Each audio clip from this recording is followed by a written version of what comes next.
panel rasprava za opću populaciju. Meni je to jako drago da možemo prema van progovoriti o ovom našem, evo sad je rekla kolegica, malom demonu Vražičku, evo ga tu je, zove se kriv, jer je kriv. Ovo je panel rasprava LPA je nasljedan, budi dosljedan. Ja sam Ivan Bećin, bit ću vaš moderator, a sad bih pozvao i moje sugovornike. Tu je akademik Miličić, izvolite. Tu je onda akademik Reiner, izvolite. Dakle, imamo kardiologa, imamo endokrinologa, imamo doktoricu Borku, Pezo, kardiologa isto tako. Nutricionist magistra, Šmuljić, izvolite magistra. I kineziolog, tu mi je kolegica, Tatjana. Trošt, jesam dobro rekao? Evo ga, ovo su panelisti koji se nalaze sa mnom na 17. katu, čisto zbog toga da signal bude dobar. Na vrhu smo Zagreba, jedino je Sljeme više od nas, jel tako? I da pronesemo poruku prema van na ovaj temu lipoproteina malo A. Dakle, budi dosljedan, jer je lipoprotein malo A nasljedan. Što zapravo to znači? Što je lipoprotein malo A? To je jedan poseban lipoprotein. On izgleda i sastoji se od jedne čestice koja je kao onaj zločesti LDL kolesterol i još na sebi jedan mali repić ima i zato se naziva LPA, ali je puno opasniji. On je čak 5 puta opasniji nego zločesti kolesterol. I sad godinama već govorimo da postoji zločesti kolesterol i čini mi se da se to nekako uhvatilo u općoj populaciji. Sad bombardiramo odjedanput sa još jednim dodatnim zločincem, lipoproteinom malo A, ali ne bi to činili da to stvarno nije problem. To da je on nasljedan je činjenica koju ne možemo promijeniti, nasljeđe ne možemo promijeniti. A zašto smo ovo nazvali moraš biti dosljedan?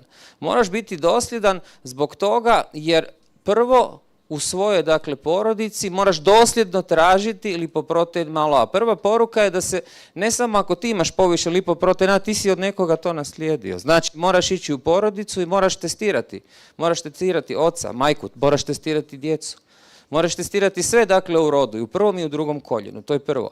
A dosljedan moraš biti i zbog toga, jer na vrata nam s jedne strane dok ne dođu lijekovi, oni nam kucaju, moraš dosljedno sve čimbenike rizika koji nažalost danas u Republici Hrvatskoj imamo mnogo, dosljedno anulirati. A to je, ako pušiš, moraš prestati pušiti ako imaš povišene vrijednosti lipoproteina A.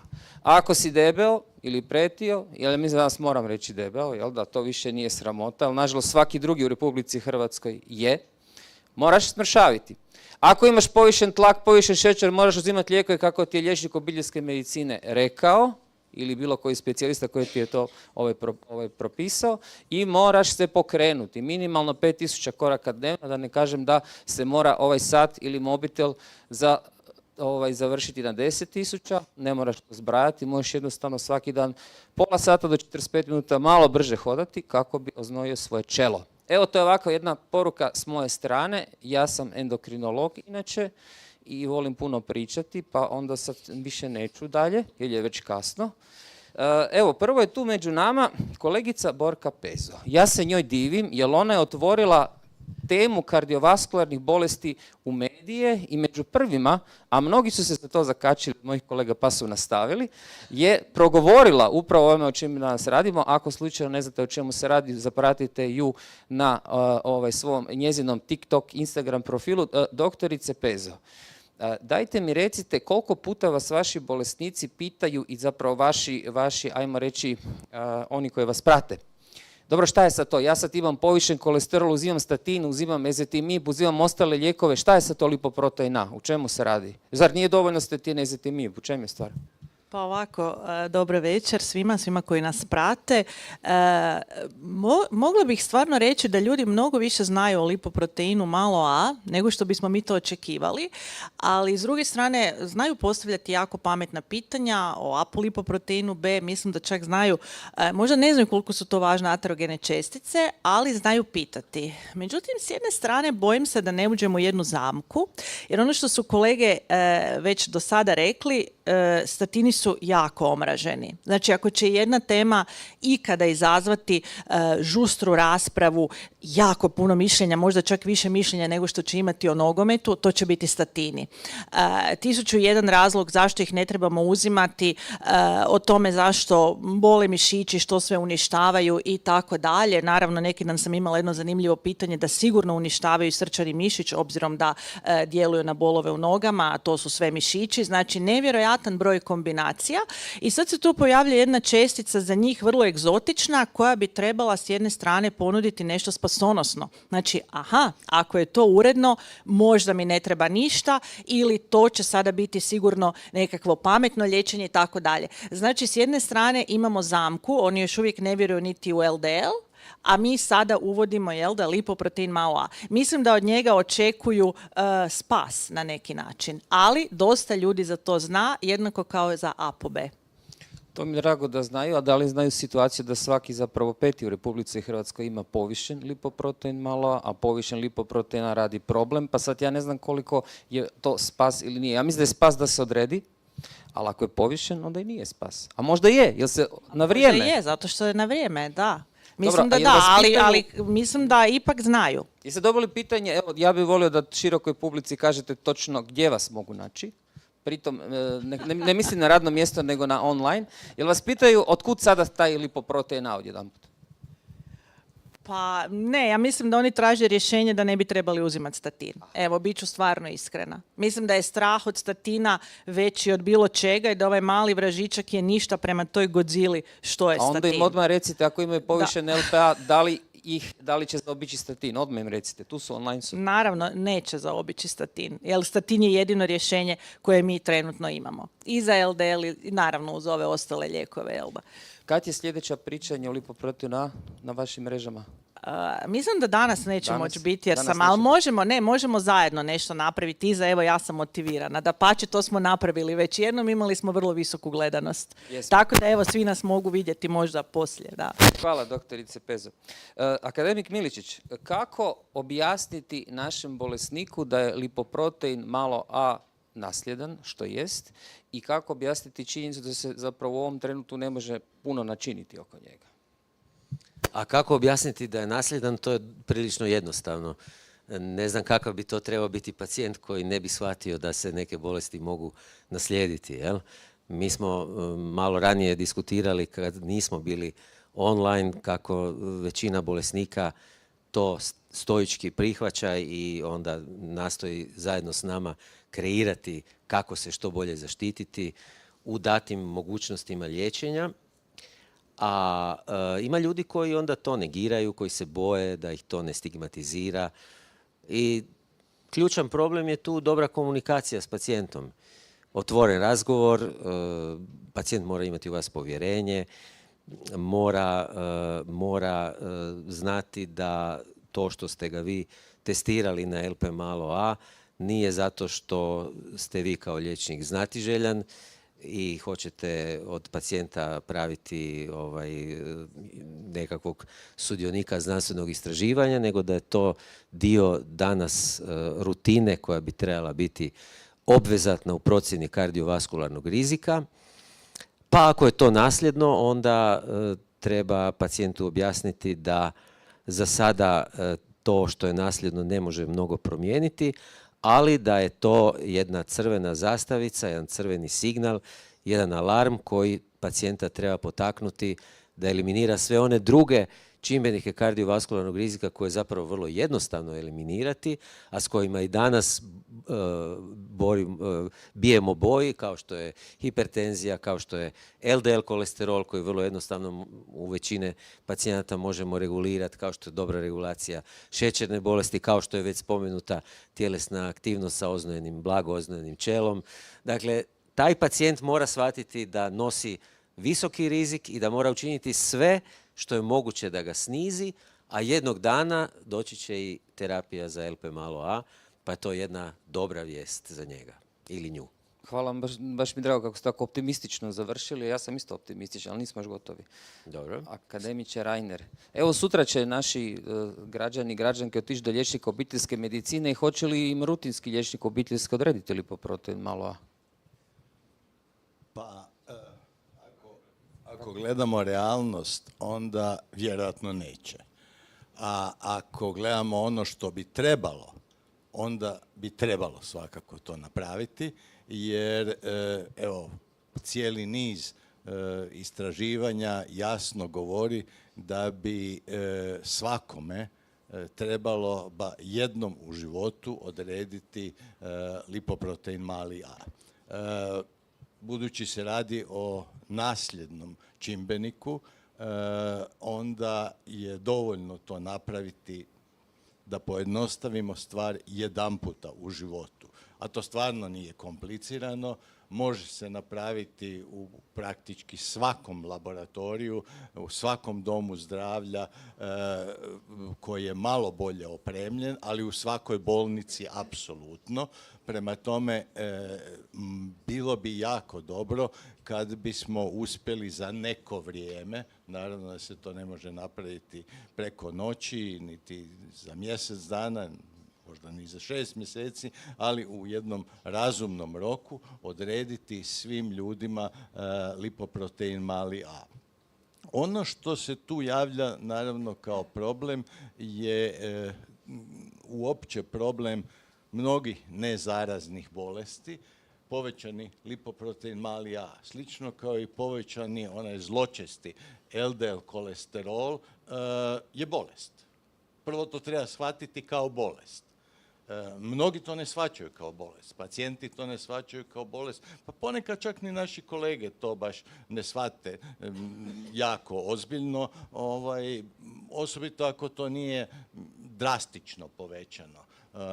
Dakle, prvo je važno shvatiti da se radi o bolesnom stanju. Drugo je onda jako važno u razgovoru sa pacijentom objasniti da je to i za njega ili nju nešto što može biti po život pogibeljno. Nešto što izaziva infarkt srca, nešto što izaziva moždani udar, nešto što može ozbiljno oštetiti srčane zaliske, dakle nešto što nije bezazlena stvar. A nasljedno je, prema tome slični problem se vrlo vjerojatno može javiti i kod djece tih osoba koje imaju povećani lipoprotein mali A, a možda i njihovi roditelji, ili braća ili sestre to imaju. Dakle, objasniti su ozbiljnost te situacije i tog rizika. Danas je to malo teže napraviti nego li što je to možda bilo prije, ja bih rekao, 20 ili 30 godina. I sad ću vam reći iz vrlo jednostavnog razloga. Zato jer danas nerijetko ljudi čak pristupaju akutnom infarktu srca kao da je to malo ozbiljnija prehlada. Dakle, ljudi dobe akutni infarkt srca.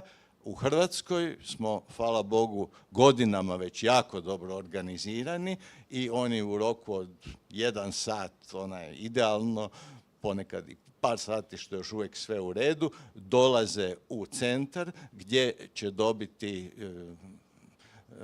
odgovarajuću terapiju, takozvani stent i tako, i oni će za 2-3 dana otići kući, za tjedan dana će početi raditi i nekako će to doživjeti kao relativno bezazlenu stvar. Prije 30-40 godina je svaki drugi koji je imao infarkt srca umirao od toga. I tad se to shvaćalo jako ozbiljno. Danas, nažalost, na sreću, zbog ovih mogućnosti, se to ne shvaća baš tako ozbiljno. Prema tome, i od tud već moramo krenuti da mnogi to ne shvaćaju ozbiljnost situacije. Možda je veća ozbiljnost ako im prikažete da mogu dobiti moždani udar, pa ostati, recimo, oduzeti pola tijela. Onda će se malo zamisliti na time. Dakle, jer to su sve promjene koje ne bole. Možete imati strašno visoki zločesti LDL kolesterol, ništa vas neće boliti. Možete imati jako visoki lipoprotein mali A, ništa vas neće boliti. Prema tome, to je jedan od problema s kojima se srećemo mi liječnici u komunikaciji s pacijentima, a i pacijenti u doživljavanju ozbiljnosti te situacije.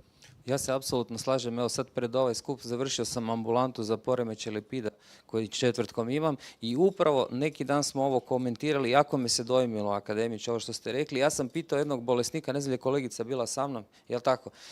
Povišen lipoprotein malo A, bol u prsima za sat vremena, stent, za 3 dana je dakle bio doma, za 7 dana je počeo raditi i upravo je rekao da ga je gripa, ajmo reći, jače satrala nego ovako. Dakle, medicina ide naprijed, hvala vama kardiolozima koji jednostavno spašavate ljudske živote, ali kad stavimo stent mi smo zapravo već u gubitku. Zapravo tu smo već izgubili bitku. No vratit ćemo se još malo na to.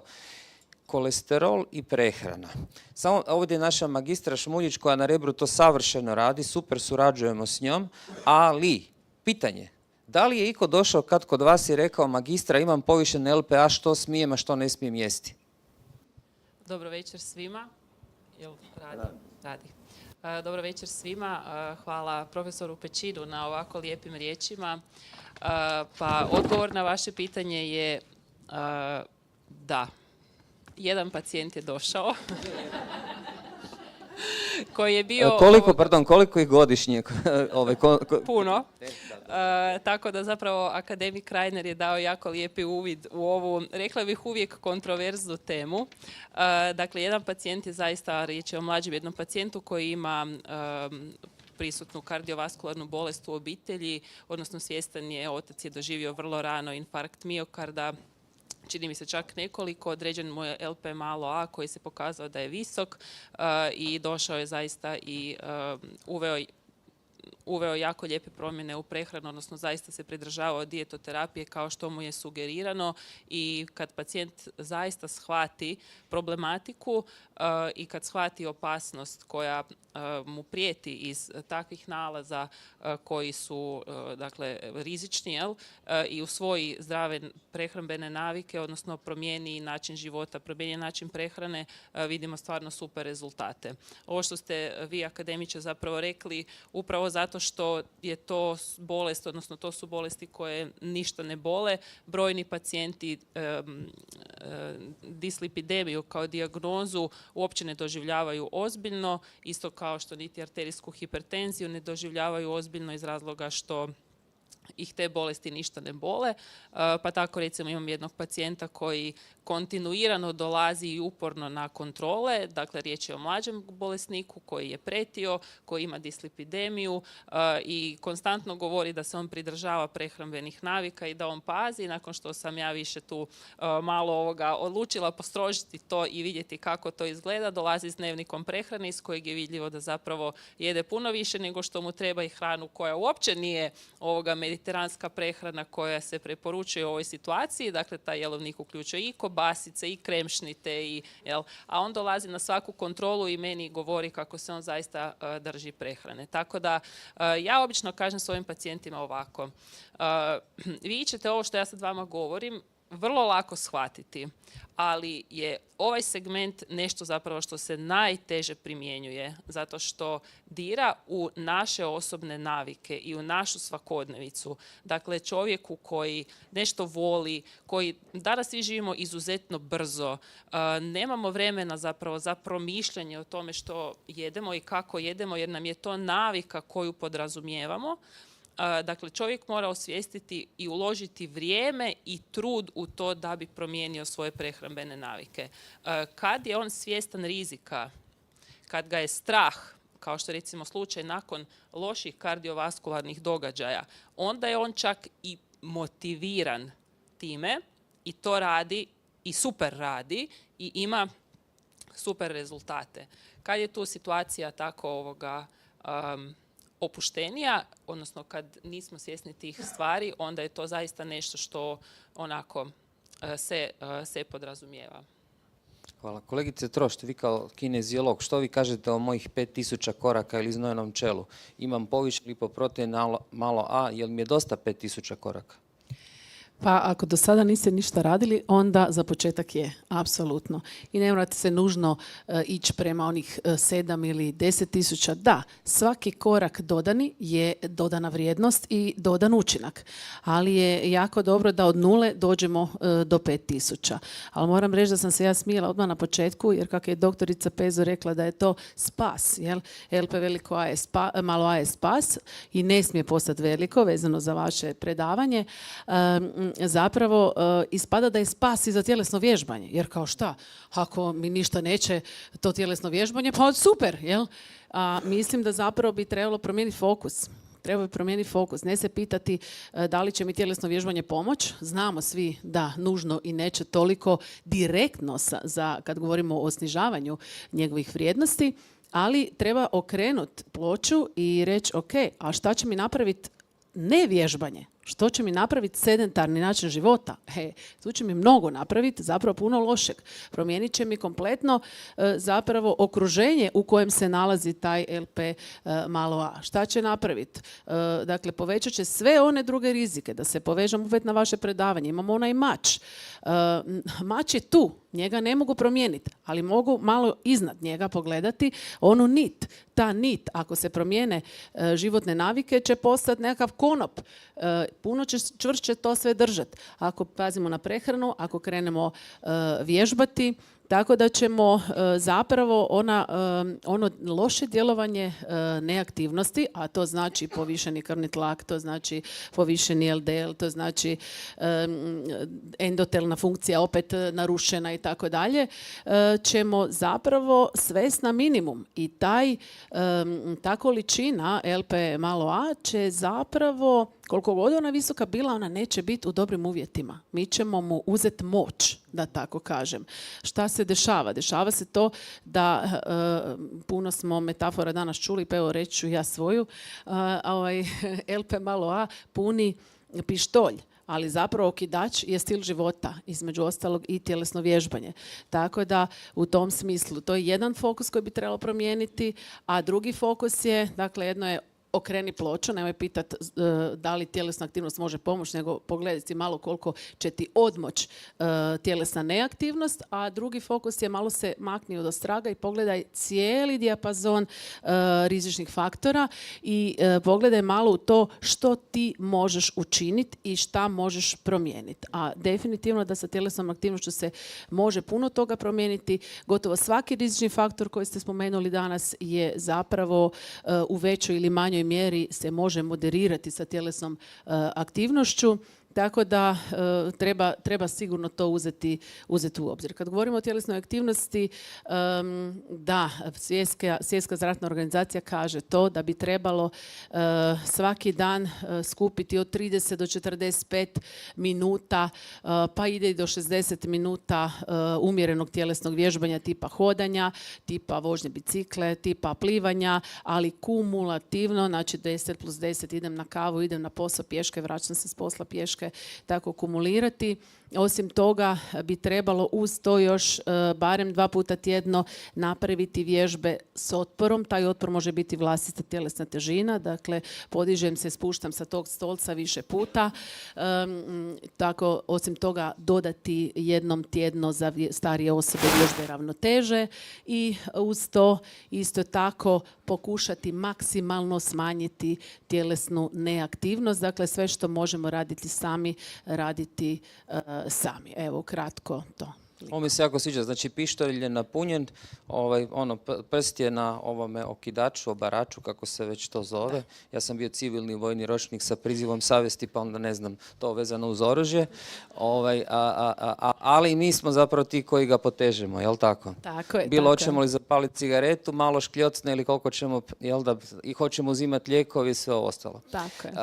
Doktorica Pezo, evo nas opet kod vas, znači sad ste na vašem radnom mjestu i eto, kažete bolesniku provjerite vaš broj, provjerite lipoprotein A on kaže, a zašto bi to napravio, pa meni ništa ne boli.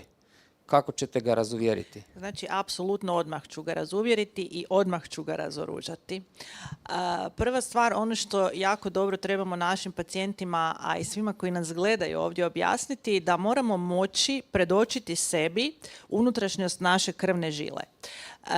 I vrlo često im znam to usporediti sa kožom. Znači, ja to nazovem na neki način kožom žile. I objasnim im u stvari da svi ovi čimbenici koje smo sada jako lijepo naveli, a to su pušenje, to je fizička neaktivnost, jedenje možda neke nedozvoljene hrane, znači potpuno daleko od ove mediteranske prehrane, su recimo kao da uzmu brusni papir i onda sebi tako po ruci bruse i onda im sasvim jasno objasnim da će nastati oštećenje, a da to oštećenje će zarasti krastom i da će ta ista krasta, ukoliko se ne budu pridržavali svih mjera, a posebno ukoliko budu izbjegavali statine, dovesti do začepljenja krvne žile. I mislim da je taj način vizualizacije i približavanja ljudima onoga što je u stvari nekakva unutarnja koža koju ne možemo zamisliti i koja je toliko apstraktna da nas jednostavno udaljava uopće od mogućnosti da bi se tamo nešto moglo dogoditi dok se uistinu ne dogodi fatalno. A što se tiče same terapije i statinske terapije, kako sam rekla i svi to znamo iz naše prakse, jednostavno toliko negativnoga prema toj terapiji koja je kao jedan dugački brak, vjerojatno je zbog toga negativna, obzirom da su statini s nama u našem medicinskom braku već preko 40 godina i naravno da onda ima mnogo situacija u kojima su možda i pokazali nekakvu svoju nuspojavu što je logično. Ali, u stvari, ono što im stalno moramo naglasiti, nemojte samo gledati svoje brojeve koje naravno morate znati, znači svi moraju znati svoje brojeve, pa i mi liječnici, ali gledamo izvan toga, gledamo na njegujući učinak tih statina prema našim žilama. Sviđa mi se ova usporedba s brakom. Ne bi li onda statini bili kao punica? Dakle, svi ambruju protiv nje i tako dalje, jel da, ali zapravo na koncu se ispostavi da je jako korisna. Da. Ima ih jedno 3 do 5% malignih, ali to toliko ima i tih nuspojava, jel da, statina otprilike. Akademiče Miličić, vi srijedom imate ambulantu, ako dobro pamtim. Sad, recimo, jel da, ali dobro. Zanima me, koji bi to bili simptomi koji bi, evo, vaše pacijente skrenuli na nekakvo promišljanje, napravite lipoprotein A? Pa, pazite, ja im određujem panel laboratorijskih pretraga i ako znam da nisu određivali LP malo A ranije, samo čvrknem LP malo A. Dakle, ne pitam ih odredite kali, smijem li vam odrediti kali ili glomerulnu filtraciju, pa ih onda ne pitam ni smijem li odrediti LP malo A. Odredim im LP malo A i onda kad taj LP malo A pristigne, onda s njima o njemu razgovaram. Ako je on normalan, onda tu temu vrlo kratko apsolviramo i fokusiramo se na druge nalaze. Ako je on abnormalan, onda moramo ozbiljno porazgovarati o tome što s njim učiniti. Jel? Tako da nemam problema s određivanjem LP malo A i baš pazim da ne samo srijedom, nego i drugim danima, ako mi netko dođe u ordinaciju, a posebno ako ima pozitivnu obiteljsku anamnezu ili bilo kakav drugi vidljivi prepoznati čimbenik kardiovaskularnog rizika, da im odredim LP malo A. A sad što više onima koji mi dolaze na prvi pregled, zbog različitih problema, palpitacija, aritmija, kardiomiopatija i tako dalje, njima isto odredim LP malo A. Dakle, praktički svima za prvi put nastojimo odrediti pored svih ostalih parametara koji me zanimaju i LP malo A. I bude to jako zanimljivo. Ovako, otprilike, kao što smo rekli, 20% pacijenata ima povišene koncentracije LP malo A. Zaista. S obzirom na ugrozu, da li mislite da bi trebali debitirati s našim bolesnikom, odrediti LPA ili ne? Nisam razumio, da? S obzirom na ugrozu lipoproteina, jel da? Rekli ste da vi to napravite, da i ne pitate, jel da? Da li bi trebalo pitati bolesnika s obzirom na ugrozu? Ja mislim da ne. Ne, tako? Ne. Upravo kao što ga ne znači, pitam. bez dvojbe odrediti lipoproteina. Hoću li mu odrediti NT-pro BMP, tako mu određujem i LP malo A. Da. Hvala. Jedno ako on ne da mu se izvadi krv, to je druga stvar. Akademik Reiner, evo sad mene zanima, imam povišen lipoprotein A, Ok, rekli smo da je nasljedan, da moramo biti dosljedni, dakle naslijedio sam ga od roditelja, a što je sa djecom? Zar moram i djecu isto sad odmah, isti tren nakon posjeta vama u ambulanti koju imate utorkom, koliko ja znam, jel da? Moram li odmah i djeci raditi lipoproteina? Pa, pitanje je šta je to odmah. Naravno, ne mora se to napraviti taj dan ili sutradan, ali u nekom doglednom vremenu, jer naravno pacijenta uvijek naručite na neku kontrolu za, da li je to za mjesec dana, da li je to za 2 mjeseca, 3 mjeseca, ovisi o situaciji. Svakako savjetovati da se to napravi i djeci. Ali, obično, ako sad već pričamo o djeci, ako su to mala djeca, znači govorimo o ljudima mlađe životne dobi do mlađe srednje životne dobi, onda opet savjetovati da eventualno i roditelji naprave, odnosno djedovi i bake te djece da naprave, pogotovo ako su imali bilo kakav događaj kardiovaskularni koji bi se mogao na neki način povezati sa povećanim lipoproteinom malom a.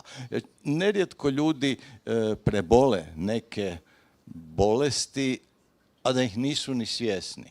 Recimo, tranzitorne ishemijske atake, na primjer, kojih ljudi nisu ni svjesni. Ponekad ljudi imaju nekakve male moždane udare, da tako kažemo, koji prođu kao uz neke blaže simptome, prođu sami od sebe, ne ostave nekakve velike posljedice ili čak nikakve posljedice i onda naravno im se čini da je sve u redu.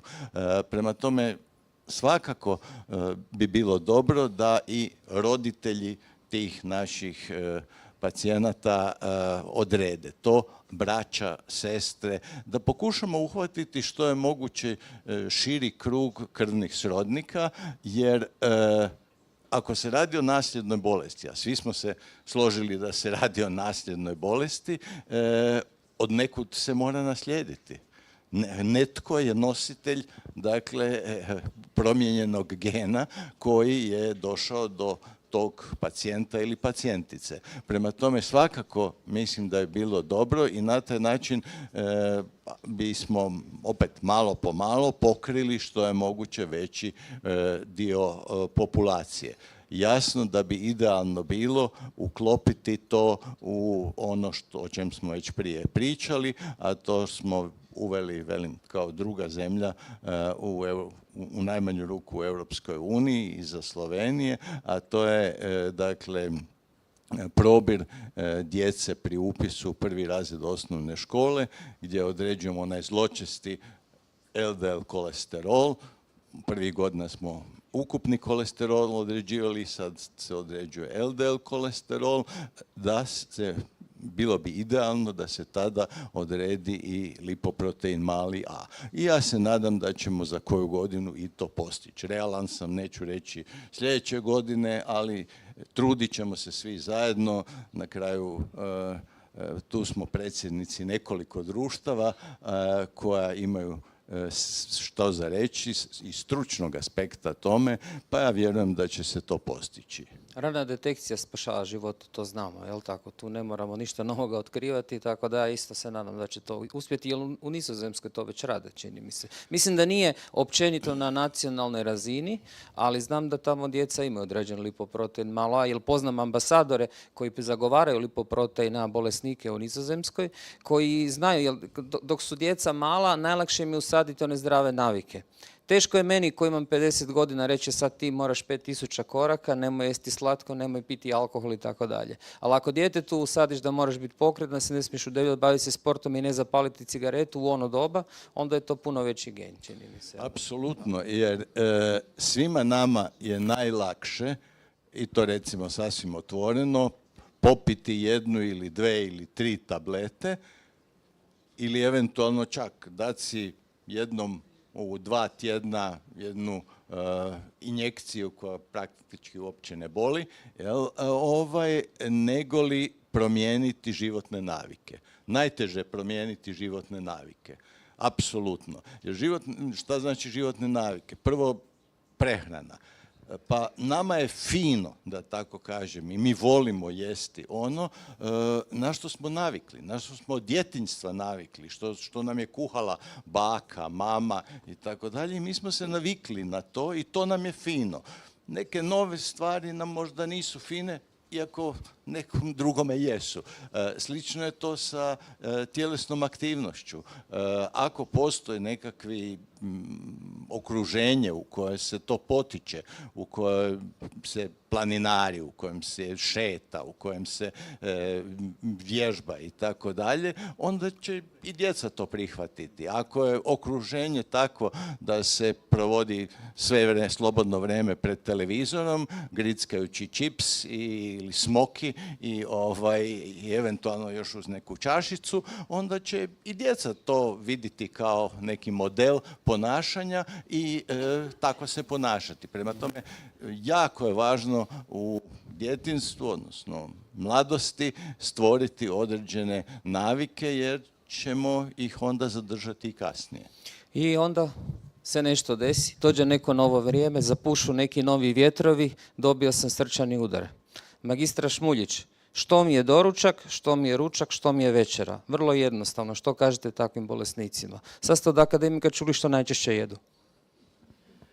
Da, sve ovisi o navikama pacijenta i zapravo uvijek znamo da je mediteranski način prehrane odgovor. Kako ga primijeniti, to isto nije jednostavno. Ja uvijek kažem, ne znači jesti zdravo, samo jesti losos i blitvu, jer često ljudi imaju mišljenje da tako treba izgledati prehrana, nego zapravo jednostavno pacijentu približiti u njegovim domenama i u njegovim okvirima što bi bilo zdravije i bolje, a da smo što bliže onda takvom načinu prehrane. Kao prvo trebamo osvijestiti kakav nam je energijski unos, koliko mi zapravo uopće jedemo, koliko bismo trebali jesti sukladno našim nekakvim energijskim potrebama, koliki nam je unos, znači nekakvog i vlakana i povrća i kvalitetnih masnoća koje su nam prvenstveno kardioprotektivne,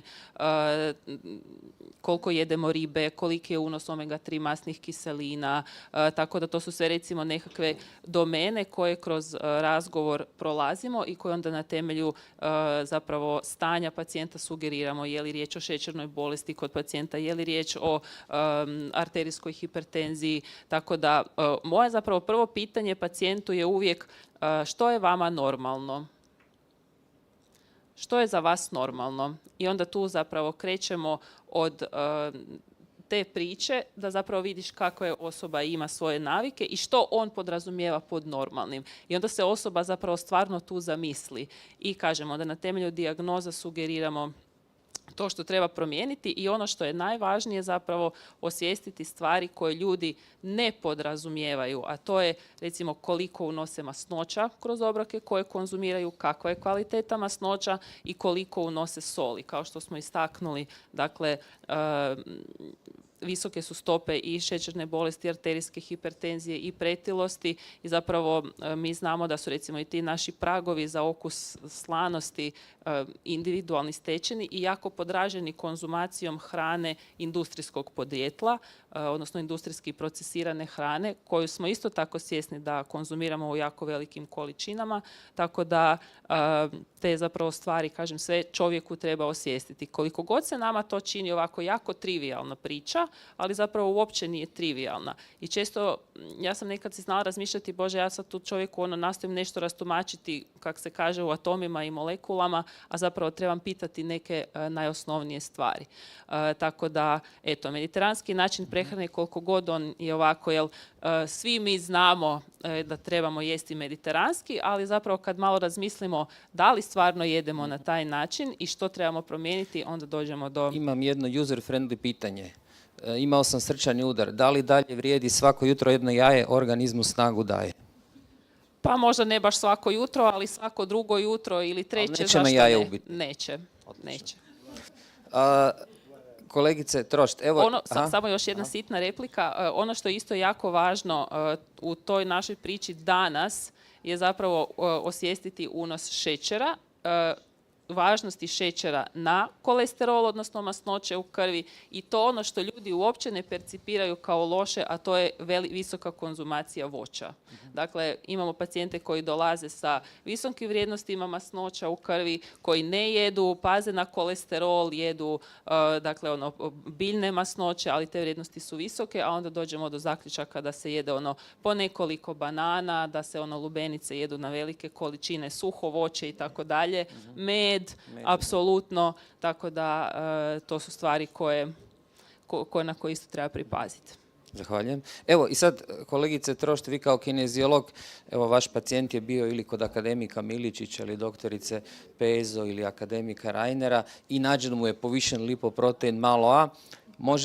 Mogu li ti koraci, fizička aktivnost bilo kojeg oblika što ste rekli, sada definirali, biti taj jezičac na vagi koji će ga staviti, ajmo reći, u plus, da sa lipoproteinom malo A ne ode u minus? Pa može, svakako. Ono što možda mogu dodati na one preporuke što sam prije rekla, jest da dok hoda može raditi intervalno. Znači malo brže, pa malo sporije, pa malo brže, pa malo sporije.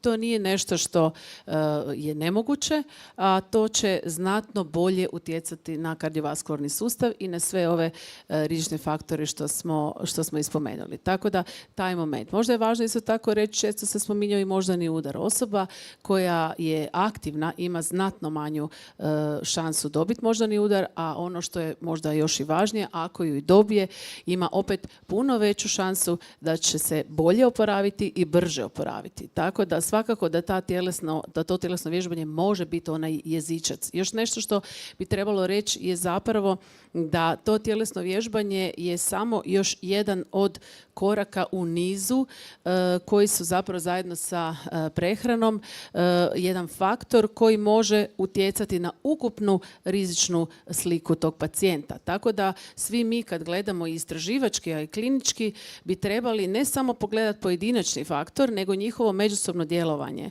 Tako da ima tu još već sad početak nekih istraživanja koji rade faktorsku Mendelovu randomizaciju, gdje zapravo ne gledaju samo pojedinačni faktor, nego gledaju i njihovo međusobno djelovanje i kako zapravo to međusobno djelovanje utječe, odnosno utječe na mogućnost djelovanja tog LP malo A. Tako da sigurno da u tom nizu i tjelesna aktivnost može pomoći, koliko god je teško se možda ujutro dići i krenuti i otići od 7 do 8 možda prohodat, a ne popiti nekakav lijek, itekako zapravo vrijedi. Da. Brzo potezno, sad sam to pitanje zapravo smislio, kineziolog ste i znanstvenica, jel postoji previše koraka? Pa potencijalno, ovako, za kardiovaskularni sustav, ako ne pretjeramo sa intenzitetom, nužno ne. Za kosti i mišiće, onda naravno da možemo, ako pretjeramo sa dužinom, ako odemo do 15.000 svaki dan bez pauze, možemo otići u nešto što zapravo će malo našu karoseriju, na mišiće, kosti, ligamente prije potrošiti. To da. Akademik Miličić, provjerio sam sutra lipoprotein A, on je povišen, hoću li dobiti 100% srčani ili moždani udar? Što bi vi rekli ovako i za kraj, evo vi dajte prvu od misli vezano uz lipoprotein A. Neću dobiti 100%, može mi pasti cigla na glavu, mogu stradati u prometnoj nesreći, mogu boljeti od nečeg drugog. Dakle, neću dobiti 100%, ali imam veliku šansu, puno veću nego oni koji nemaju taj laboratorijski parametar povišen, puno veću šansu oboljeti od srčanog infarkta i to u dobi koja ne bi trebala biti dob u kojoj čovjek oboli. Jel? Danas se ta dob pomiče. Jel? Mi danas govorimo, različiti su tu kriteriji, 55 plus 60, 65 plus, ali to se pomiče kako ljudski vijek se produljuje, tako mi nastojimo imati što više godina zdravoga života. I baš sam nedavno slušao na nekom forumu kako mi u Hrvatskoj još nismo dosegli onaj prosjek godina zdravog života koji postoji u Europskoj uniji. Jel? Mi smo nekoliko godina iza toga. Tako da, eto, moramo pripaziti na sve da bismo živjeli što dulje i što kvalitetnije, LP malo A je važna informacija u tom mozaiku. Tako da, važno je to znati i važno je poduzeti sve da ne dobijem infarkt miokarda, unatoč tome što imam povišen LP malo A. A o Važno tome je, smo da. razgovarali sad nekoliko sati. Važno je znati svoj broj pa i LPA. Kolegica Pezo, zaključna misao. Evo, ja bih zaključno rekla svim našim gledateljima da moraju znati svoje brojeve, da je to opća kultura, kao što znaju visinu, tjelesnu masu, moraju znati vrijednost svog krvnog tlaka i moraju znati vrijednost svog LDL kolesterola, pa vjerojatno i svog lipoproteina malo A. A ako im liječnik preporuči statin, neka se ne boji, zato što su to lijekovi koji dokazano spašavaju ljudske živote. Zahvaljujem. Akademik Reiner. Pa možda samo da se nastavim na ovo što je kolegica Pezo rekla. O statinima postoje nevjerojatni mitovi koji su potpuno netočni. Dakle, statini su lijekovi koji se koriste već 40 godina i doslovno stotine milijuna ljudi ih je uzimalo tijekom tih 40 godina. Oni spadaju među lijekove koji imaju najmanje nuspojava uopće. Nema niti jednog jedinog lijeka koji nema nikakvu nuspojavu. Nema niti jedne jedine tvari koja nema nikakvu nuspojavu. Počevši od vode, bez koje ne možemo živjeti i koja nam treba i od koje se sastojimo uglavnom, ali opet postoji takozvano otrovanje vodom. Prema tome, hoću reći da ne postoji lijek koji nema nuspojava. Ako nema nuspojava, ništa ni ne djeluje. Sad, samo uvijek je pitanje koliko je korist od nekog lijeka u odnosu na moguću nuspojavu koju taj lijek izaziva.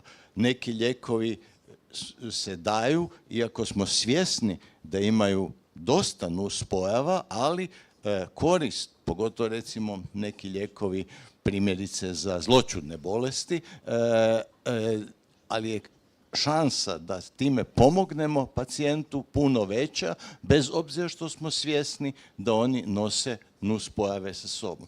Kod statina to uopće nije slučaj. Nuspojave su izuzetno rijetke, bez obzira što se oko njih stvarali su čudnovati mitovi koji uglavnom nisu točni. Dakle, jedina ozbiljna nuspojava statina koja se javlja vrlo, vrlo rijetko je bol u mišićima i problemi sa mišićima, ne s globovima, ne tetivama, nego isključivo baš mišićima i to mišićima ruku i nogu, opet ne mišićem srca jer je on potpuno drukčije građen, a ako do toga dođe, onda se prekine davati statin, pređe se eventualno nakon nekog vremena na neki drugi statin ili na neki drugi lijek. Danas imamo niz lijekova za povećane masnoće u krvi, prema tome ne treba oko toga stvarati neke fame, a sve ostale priče su potpuna gluposti. Od štetnog djelovanja na jetru do izazivanja demencije i ostalo, naprosto je dokazano znanstveno da to nije točno. Dapače, prevenira. Dapače, Pa djeluje... i upalu jetre, pa i devenciju. Tako je. Dapače. Kolegice Šmuljić, završna riječ. Za kraj, ono što mislim da je jedna lijepa misao zapravo je da bi se svi trebali naravno koncentrirati na to da možda razmislimo koliko mi u našoj prehrani imamo hrane koju su jele naše bake i prabake i da što više smanjimo ovo zapravo što je danas dostupno, odnosno što su industrijske prerađevine, da što više zapravo kuhamo hranu kod kuće i pripremamo doma, da ne treba zdrav obrok biti kompliciran, niti da pravilna prehrana znači svakodnevno gubiti puno vremena, a niti puno novaca kod kupovine hrane i pripreme obroka, stvarati jedno obiteljsko okruženje koje će uključivati djecu, i kod kupovine hrane i kod pripreme hrane i naravno baviti se tjelesnom aktivnošću i to vjerujem da će biti onda sad vaša završna riječ. Pa mene je jučer šokirala činjenica da ove djevojčice koje se rode danas, da će živjeti 4 godine kraće nego njihove bake. To je pokazala statistika i to upravo govori to. A kakva će nam biti budućnost ako naše djevojčice u svoje sadašnje navike, kakve će oni biti bake, to jest kakva će nam biti budućnost onda njihove djece. No dobro, kasno je već. Hoću li, kolegice Trošt, taksijem kući ili pješke? Završna misao. Ja bih rekla pješke, a i sportski ću dodati da zapravo genetika ili LP malo a nam određuje poziciju na početku utrke, a životne navike na koje svi možemo utjecati nam govore o ishodu te utrke. Kako ide na pjesma? Pucanj iz pištolja kaže trka počinje. Ja neću više ništa reći, ja ću vas sve pozdraviti, zahvaliti na ovom super panelu, a kolegicama i kolegama ovdje i online ću ponuditi jedan izazov. Idite na www.tihiubojica.hr ili zapratite na Instagramu i Facebooku Lov na tihog ubojicu. Sljedećih mjesec dana do 19. travnja ispunite upitnik, ali prije svega prvo provjerite svoj broj, provjerite svoj lipoprotein malo a, unesite podatke. 3 najugroženija bolesnika ćemo izabrati i tu će onda magistra Šmuljić, potom dakle, kolegica kineziolog Trošt, a nešto ću malo ja kao endokrinolog ćemo sljedećih godinu dana vas voditi i pokušat ćemo vam spasiti život, jer provjerite vaš brojček da ne bi bilo prekasno. Hvala lijepo i do neke druge prilike ili neprilike sve vas srdačno pozdravljam.